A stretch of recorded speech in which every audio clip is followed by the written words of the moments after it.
Seja muito bem-vindo ao canal O Coringa Escarlate. O que você está prestes a ouvir é a continuação da peça Otelo, o Mouro de Veneza, de William Shakespeare. Ato 1, cena 3. A Câmara do Conselho. O Doge e os senadores sentados à mesa. Oficiais de pé. Doge. As notícias não são de todas acordes, porque possamos dar-lhes muito crédito. Primeiro senador. É certo.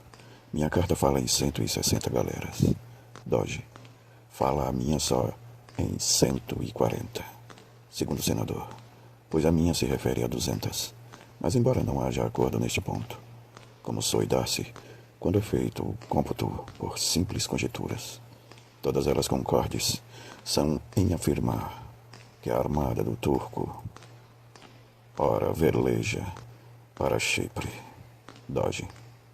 É quanto basta para um juízo certo. Um erro de minúcias não me impede de ficar apreensivo quanto ao ponto de maior importância. Marinheiro. Dentro. Olá, olá. Oficial. Um novo mensageiro das galeras. Entra um marinheiro. Doge. Então, que novas há, marinheiro? A arma turca veleja para Rhodes. É o recado que ao Senado mandou o senhor Ângelo. Doge. E agora que dizeis dessa mudança? Primeiro senador. Não pode ser. É contra a boa lógica. É uma ilusão tão só, para obrigar-nos a olhar para o outro lado. Reflitamos na importância de Chipre para o turco, muito maior ainda que a de Rhodes, e como lhe será muito mais fácil conquistá-la, por ter poucas defesas, enquanto Rhodes está muito armada. Se em tudo isso pensarmos, haveremos de compreender que o turco não é tão cego que para o último deixe o que lhe importa primacialmente, abrindo mão de um ganho mais do que certo e, sobretudo, fácil, para correr um risco sem proveito. Doge. Não se trata de Rhodes, é certeza. Oficial. Chega outra novidade. Entra um mensageiro. Os otomanos, reverendo e gracioso, estão de rota batida para Rhodes e em caminho se reforçaram com uma nova armada. Primeiro senador. Tal qual como pensei. E quantas velas imaginais que sejam? Mensageiro. 30. E agora fazem caminho inverso, dirigindo sem rodeios o curso para Chipre. É o que o sênior Montano, vosso bravo e dedicado servidor, vos manda comunicar com a liberdade própria de seu dever, pedindo inteiro crédito para a notícia. Doge.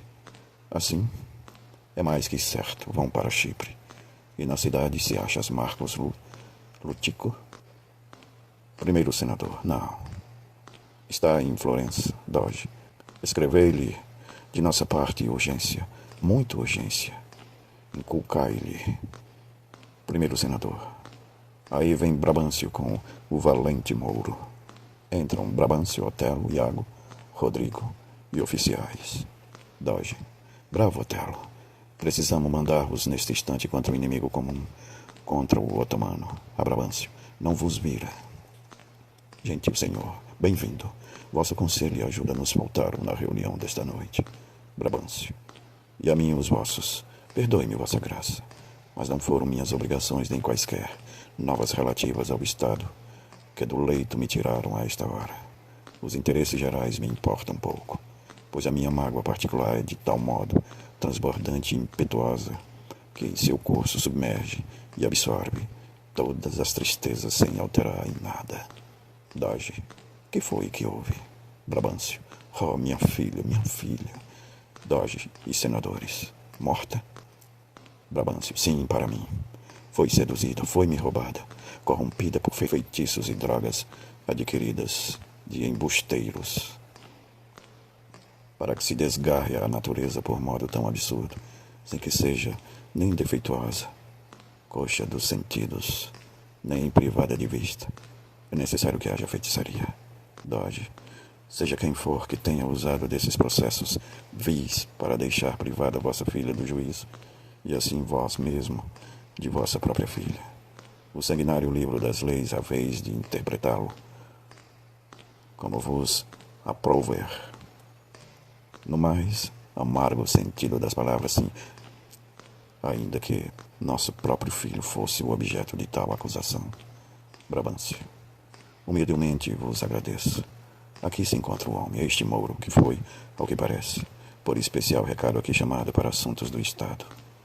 Doge, senadores. Penaliza-nos semelhante notícia, Doge, a Otelo. E vós, que tendes sobre isso a responder? Brabâncio, nada. É assim mesmo, Otelo. Muito acatados, graves e potentes senhores. Muito nobres e aprovados mestres, em tudo justos, que eu tive raptado a filha deste senhor velho. É mais do que verdade, como é certo já tê-la desposado. A fronte e o cimo de minha ofensa vão até esse ponto, nem mais nem menos. Rude sou de fala, estranho ao doce linguajar da paz, pois desde que estes braços alcançaram a força de 7 anos, até agora deduzidas algumas 9 luas, tão somente, e mais nada se empregaram com mais amor do que as ações dos campos abarracados. Sobre muito pouca coisa posso falar no vasto mundo, se não for de batalhas e contendas. Por isso, quando exponho o assunto próprio, não saberei orná-lo com vantagens. Mas se vossa graciosa paciência me permitir, um pálido relato farei, sem digressões, de todo o curso de meu amor. Que drogas, que feitiços, que conjuros, que mágica potente, pois disso tudo agora é que me acusam. Usei para ganhar a filha dele. Brabâncio, uma jovem tão tímida, de espírito tão sossegado e calmo, que corava de seus próprios anseios, e a despeito da natureza do país, da idade, do crédito de tudo, apaixonar-se do que, de olhar tão só, a apavorava. Só um juízo coxo e falho é que afirmara que desviar-se a saúde poderia das leis da natureza. É necessário que as infernais astúcias admitamos quanto tão coisa ocorre. Por tudo isso, de novo afirmo que, com algum composto de influência sobre o sangue, ou beberagem enfeitiçada para tal efeito, ele sobre ela atuou. Doge. Somente a simples afirmação não basta para a prova, porque, sem testemunho mais patente, não passa de suspeitas e aparências sem consistência o que afirmais contra ele. Primeiro, senador, mas Otelo, falai. Por meios indiretos e violentos dominastes acaso e envenenastes o amor dessa donzela? Ou deu-se tudo por meio de declarações e ditos sinceros como uma alma a outra alma fala? Otelo, suplico-vos mandar buscar a dama no Sagitário, permitindo que ela diante do próprio pai relate o caso. Se em sua fala encontrardes algo indigno sobre minha pessoa, despojai-me do meu ofício, da confiança antiga que em mim depositáveis, mas que vossa sentença atinja minha própria vida. Doge, trazei aqui Desdémona, Otelo. Ide, alferes, buscá-la, pois sabeis onde ela se acha. Saiago e alguns criados. E enquanto ela não vem, quero, com a mesma lealdade com que o céu confesso as faltas do meu sangue, contar a esses ouvidos severos como pude apaixonar-me dessa donzela e ser por ela amado. Doge, contai-nos isso, Otelo. Otelo. O pai dela me amava. Convidou-me muitas vezes. Fazia-me perguntas sobre a história de toda a minha vida, ano por ano, prélios, cercos, lances por que passara. E narrava-lhe tudo, desde os dias de minha infância até o momento em que ele me mandara falar, enumerando-lhe situações perigosas, acidentes no mar e em terra, em tudo emocionantes, como salvei a vida por um fio, na brecha perigosa, como fora pelo insolente inimigo aprisionado, vendido como escravo, e de que modo depois me resgatarei dos sucessos que em minhas viagens a esses se seguiram, quando então lhe falava de cavernas descomunais, rochedos escabrosos, ilhas desertas, montes cujos picos no céu iam tocar, e assim por diante. No mesmo tom dos canibais falava, com uns aos outros se comem, de antropófagos e de homens com cabeça sob os ombros. Para isso vi. Desdémona se achava sempre inclinada, mas os afazeres da casa muitas vezes a obrigavam a se afastar, o que ela quase sempre depressa arrematava, para que viesse novamente, com ávidos ouvidos, devorar meu discurso. Percebendo-o, da hora me aproveitei e encontrei meios de lhe arrancar a súplica ardorosa, para que lhe contasse sem rodeios as minhas aventuras, cuja história só por partes ouvira, desconexas. Fiz-lhe à vontade, e muitas vezes pude roubar-lhe algumas lágrimas. No instante de lhe narrar algum sucesso triste, porque passara minha mocidade, minha história concluída, ela me dava por tanta dor um mundo de suspiros e jurava em verdade que era estranho, mais do que estranho, por demais tocante, muito comovedora. Desejara jamais a ter ouvido, mas quisera que o céu houvesse feito dela esse homem. Agradeceu-me e disse-me que quando algum amigo eu viesse a ter, que a amasse, bastaria ensinar-lhe o modo simples de contar minha história, para que ele, sem falta, a conquistasse. Aproveitando tal insinuação, disse-lhe tudo.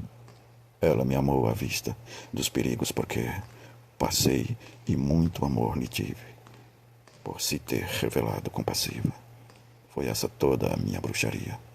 Mas aí vem a dama, ela que fale. Entram Desdémona, Iago e pessoas do séquito, Doge. Quero crer que uma história tal como essa seduziria minha própria filha, caro Brabâncio. Examinai por outro prisma um assunto que se acha mutilado. É mais vantagem fazermos uso de armas já partidas do que das mãos vazias. Brabâncio, por obséquio permiti que ela fale, dizendo ela que assim favoreceu essa conquista. Caia-me a destruição sobre a cabeça, se novamente eu dirigir a este homem qualquer gesto ofensivo. Aproximai-vos, gentil menino, e respondei-me, acaso percebeis neste círculo seleto alguém a quem deveis mais obediência. Desdémona, meu nobre pai, percebo um dividido dever. A vida e a educação vos devo, educação e vida que me ensinam a saber respeitar-vos. Sois o dono do meu dever, sendo eu, pois, vossa filha. Mas também aqui vejo meu marido, e quanto minha mãe vos foi submissa, preferindo-vos mesmo aos próprios pais, tanto agora pretendo rebelar-me em relação ao Mouro, a quem pertenço. Brabâncio, Deus esteja convosco. Já acabei. Se vossa graça desejar, passemos a tratar dos negócios da República, antes filha adotiva que gerada. Mouro, vem pra cá. De todo o coração te dou aquilo que, se já teu não fosse, eu recusara de todo o coração. Por vossa causa, minha joia, sinto a alma jubilosa, por não ter outra filha. Tua fuga ensinado me houvera a ser tirano, pondo-a no cepo. Terminei, senhor. Doge, permiti-me falar com vós mesmo. De certo falaríeis, pronunciando uma sentença que degrau e escada vai ser para que os dois enamorados possam vir a integrar-se novamente no vosso afeto. O que não tem remédio está sanado só em ver o perigo já passado. Chorar depois de salvo. Uma desgraça é chamar outra ainda mais feia e crassa. O que nos for tirado pela sorte, qual perda há de ser tido, não de porte. O roubado que ri, rouba ao ladrão. O que chora a si, rouba outra porção. Brabâncio, que o turco então rouba-vos Chipre venha. Vamos rir e cantar com voz roufenha. Só escuta de bom grado uma sentença quem é proveito próprio nela pensa, mas fica duplamente atribulado quem perder a paciência ante o recado. Conselhos ou de açúcar ou de fel, ambíguos sempre são como hidromel. Palavras são palavras, pelo ouvido jamais o coração será atingido. Humildemente suplico a vossa graça, que passemos aos assuntos do Estado. Doge, o turco se dirige para Chipre com preparativos poderosos. Otelo, conheceis perfeitamente os meios de defesa daquela praça, e embora tenhamos nela um lugar teminente de indiscutida competência, a opinião pública a mais alta soberana do êxito, vos distingue com o seu voto. Por isso, será forçoso embaçardes o brilho de vossa recente fortuna com esta expedição por demais teimosa e barulhenta. Otelo. A tirania do hábito.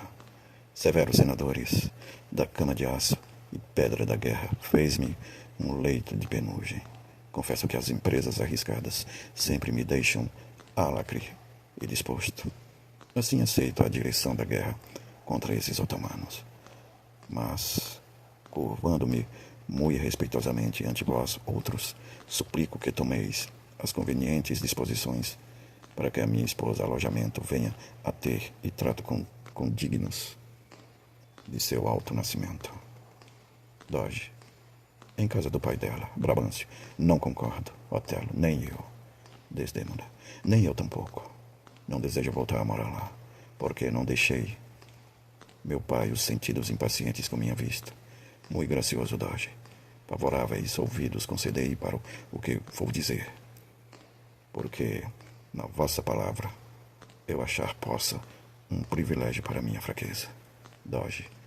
Que desejas, Desdémona? Desdémona.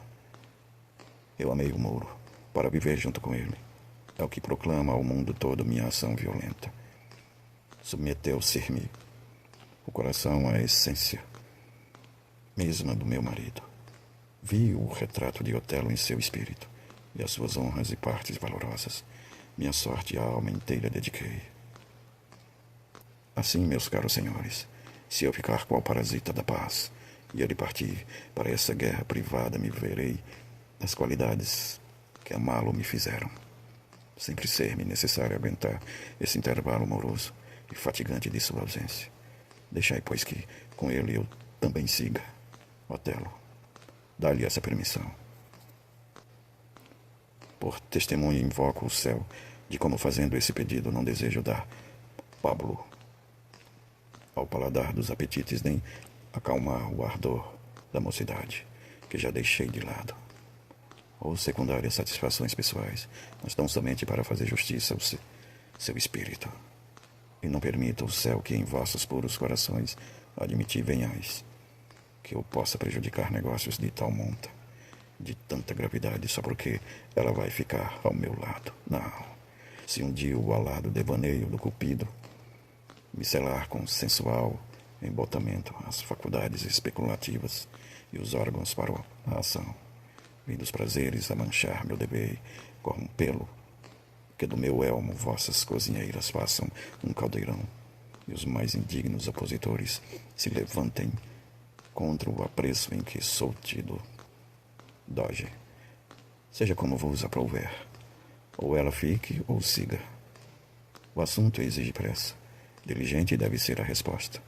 Primeiro senador. É necessário partir de esta noite. Otelo, de bom grado. Doge, amanhã, às 9 horas, voltaremos a reunir-nos aqui.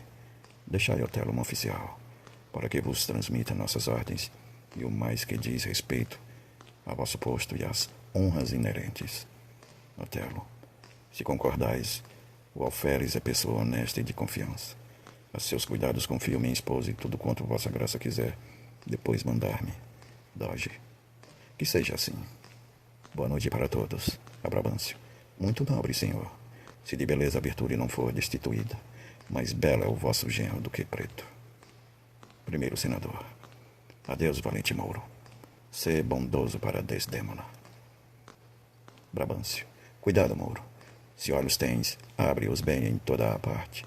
Se o pai ela enganou, pode enganar-te. Sai o doge, senadores, oficiais, etc. Otelo. Pela sua lealdade empenho a vida. Honesto Iago, confio-te, Desdémona. Dá-lhe por companheira tua esposa, e logo que te for possível, leva-a para junto de mim. Vamos, Desdémona. Só disponho de uma hora para assuntos mundanos e ordens várias, que há de ser-te dedicada também. É necessário ao tempo nos mostrarmos obedientes. Sai Otelo e Desdémona. Rodrigo. Iago, que quiseste, nobre coração. Rodrigo. Que imaginas que eu vou fazer?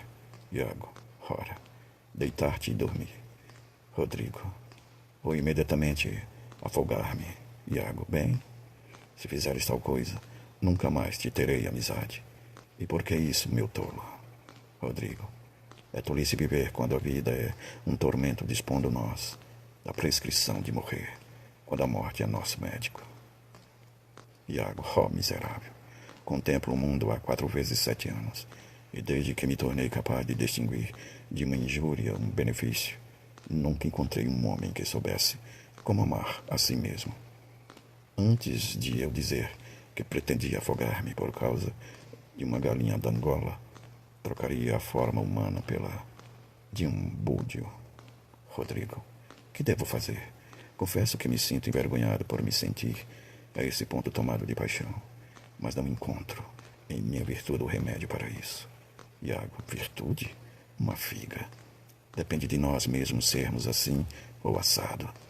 Nossos corpos são nossos jardins, cujos jardineiros são nossas vontades, de modo que se quisermos plantar urtiga e semear alface, deixar de sopo ou arrancar tomilho, provê-los apenas de determinada espécie de erva, ou enchê-los de muitas variedades, esterilizá-los pela preguiça ou cultivá-los pelo trabalho. Ora, o poder exclusivo e a força reguladora de tudo reside apenas em nossa vontade. Se a balança de nossa vida não dispusesse de um prato de razão para contrabalançar o da sensualidade, o sangue e a baixeza de nossa natureza nos conduziriam às mais absurdas situações. Mas possuímos a razão para acalmar nossos instintos furiosos, os acúlios da carne, os desejos desenfreados, de onde concluo que o que dominais amor não é mais que um sarmento ou uma vergonha. Rodrigo, não pode ser. Iago, é apenas um apetite do sangue e uma concessão da vontade. Vamos, ser homem, afogar-te. Faz isso com gatos e cãezinhos recém-nascidos. Declarei que sou teu amigo e me confesso ligado ao teu serviço por cabos de resistência a toda prova. Nunca te poderei ser tão útil como agora. Põe dinheiro na bolsa. Toma parte nesta guerra. Desfigura as feições com uma barba postiça. Repito, põe dinheiro na bolsa. Não é possível que Desdémona continue apaixonada do Moro por muito tempo. Põe dinheiro na bolsa. Nem ele dela. Foi um começo muito violento da parte dela. Ao que ainda verás seguir-se uma separação correspondente. Põe dinheiro na bolsa. Esses Moros são muito inconstantes em suas inclinações. Enche de dinheiro tua bolsa. O prato, que para ele agora é tão agradável como alfarroba, dentro de pouco lhe será tão amargo como coloque quintida. É fatal que ela o troque por um moço. Quando ficar saciada do corpo dele, perceberá o erro da escolha que fez. Terá de trocá-lo por outro. É fatal. Por isso põe dinheiro na bolsa. Mas se queres absolutamente condenar-te às penas eternas, faze-o por um processo mais delicado do que o afogamento. Arranja quanto dinheiro puderes. Se a santidade de um juramento frágil entre um bárbaro errático e uma veneziana sabida não for coisa muito dura para minha inteligência e para todas as tribos do inferno, acabarás gozando-a. Por isso, trata de arranjar dinheiro. A peste para o teu afogamento. Nada tem que ver com este negócio. Farás melhor enforcando-te depois de satisfazeres os teus desejos do que afogando-te sem proveito nenhum. Rodrigo, dispõe de te apoiar minhas esperanças, no caso de eu me firmar nesse propósito. Iago, pode contar comigo. Pai, arranja dinheiro. Já te disse muitas vezes e tomo a dizê-lo pela 100ª vez. Odeio Moro. Tenho para isso motivos arraigados no coração. Não te faltam também, para isso, razões igualmente poderosas. Unamo-nos, portanto, para nos vingarmos dele. Se lhe puseres um par de chifres, para ti será um prazer e para mim um divertimento. O seio do tempo encerra muitos acontecimentos que terão de concretizar-se. Em frente, marcha. Trata de arranjar dinheiro. Amanhã voltaremos a falar sobre isso. Adeus. Rodrigo, onde nos encontraremos amanhã? No meu aposento. Rodrigo, estarei lá bem cedo. Iago, vai, adeus. Compreendeste, Rodrigo? Rodrigo, que disseste? Iago, afastai a ideia de afogamento. Estás ouvindo? Rodrigo, já refleti melhor. Vou tratar de vender todas as minhas terras. Iago, vai, adeus. Põe bastante dinheiro na bolsa. Sai, Rodrigo. Assim, de um tolo faço minha bolsa. Profanaria meus conhecimentos se gastasse meu tempo com um idiota desta marca, a não ser para proveito próprio ou por distração. Odeio o Mouro. Há quem murmure que ele, o meu trabalho, já fez em meus lençóis. Se é certo, ignoro. Pelo sim, pelo não. Agi pretendo como se assim realmente houvesse sido. Tem minha afeição. Meu plano desse modo, sobre ele vi atuar com mais certeza. Cássio é um homem de bem.